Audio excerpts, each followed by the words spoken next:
May 7, 2012. This is Justice Done Dirt Cheap. We're at the Justice Building.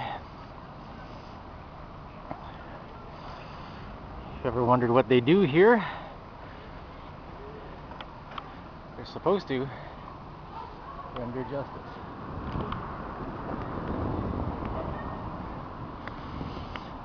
Now, if you ever wondered what the courts are all about, well, let me tell you. There's 3 main levels of court in New Brunswick. You've got provincial court, which is the lowest court, has the least amount of jurisdiction, and the provincial court only has a jurisdiction that can be shown through legislation.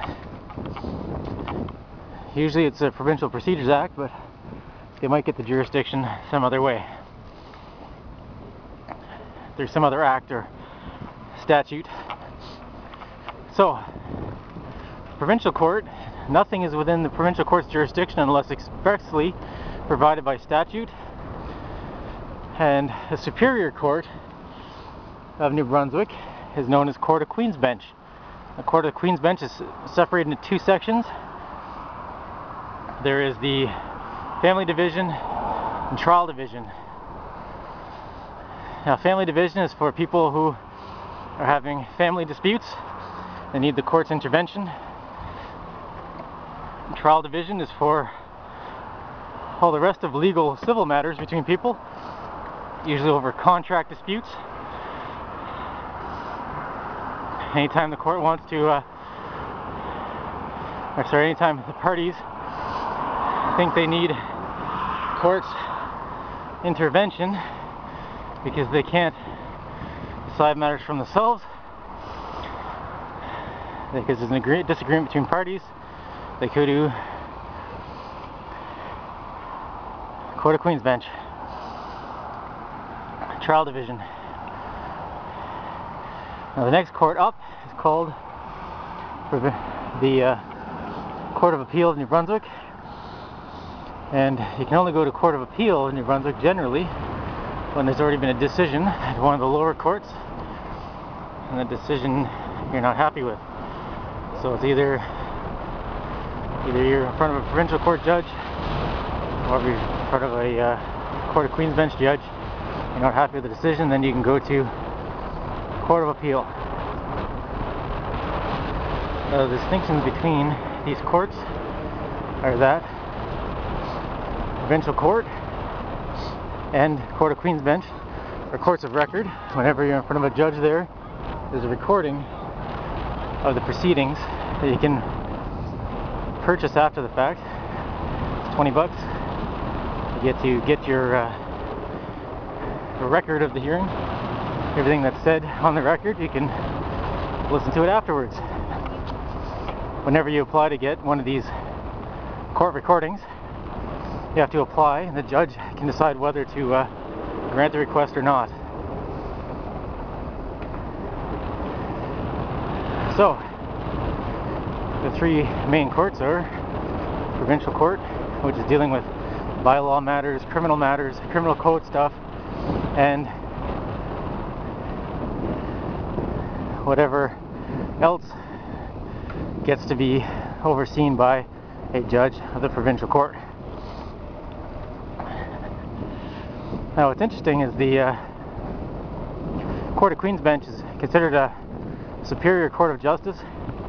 They have original jurisdiction, so they have general jurisdiction in all matters, unless it can be shown that some other body has exclusive jurisdiction on that matter. Then they don't really have it. But that's the court that most people go to when they want to have matters resolved regarding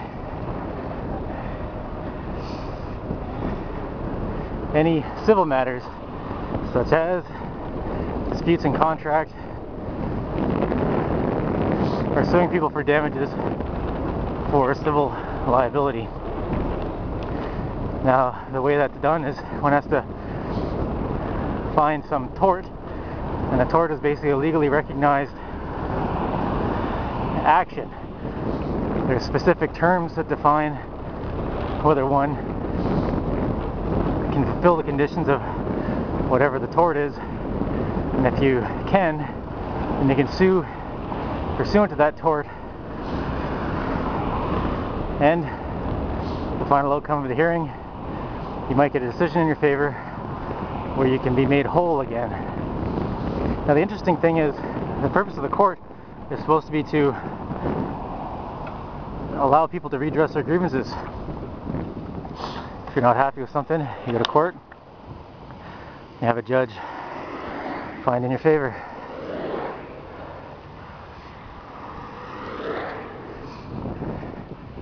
It's up to you to argue the case, present the facts of the case, and the basics of a case are simple like this.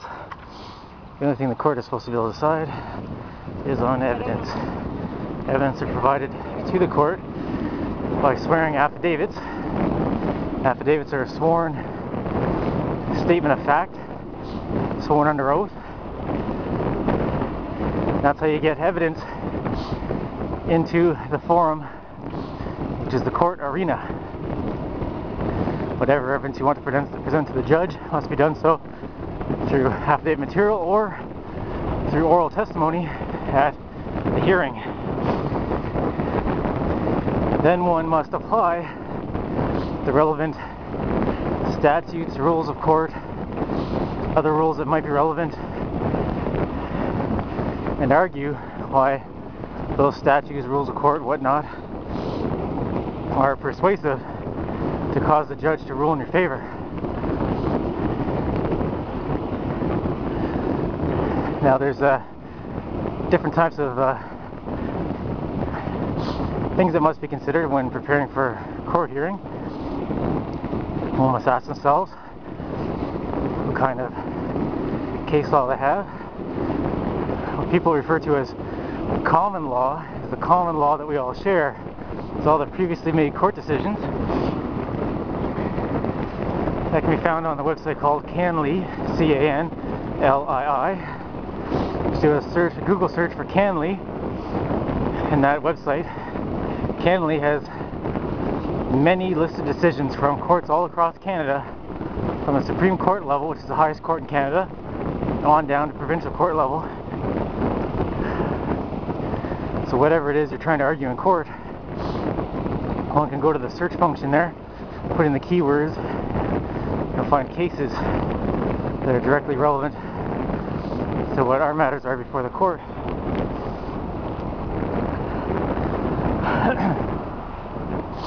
You then take that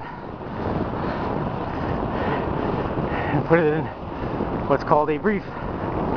Whenever you're preparing for a hearing,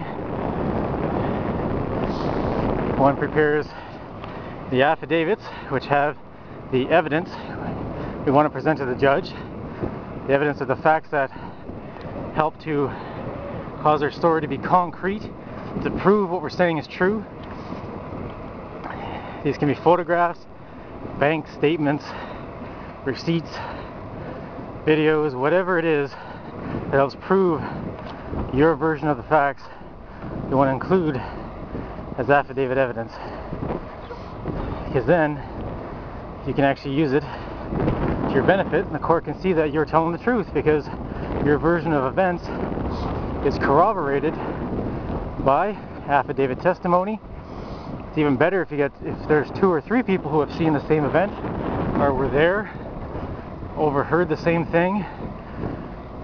Corroborative affidavit evidence is very strong. And then there's the concrete evidence where one can show, here's a receipt. I said I was someplace on a certain date. Here's a receipt that shows that I was there.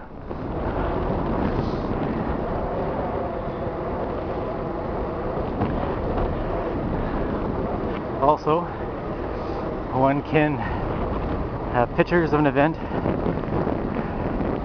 pictures of a scene as is described by affidavit, which corroborates again your story is actually true, exactly how you say it.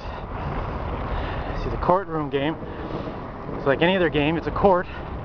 People play tennis on a tennis court, basketball on a basketball court. Court is like that. There's two sides. There's a referee in the middle. The referee wears black and white. It's a judge. And he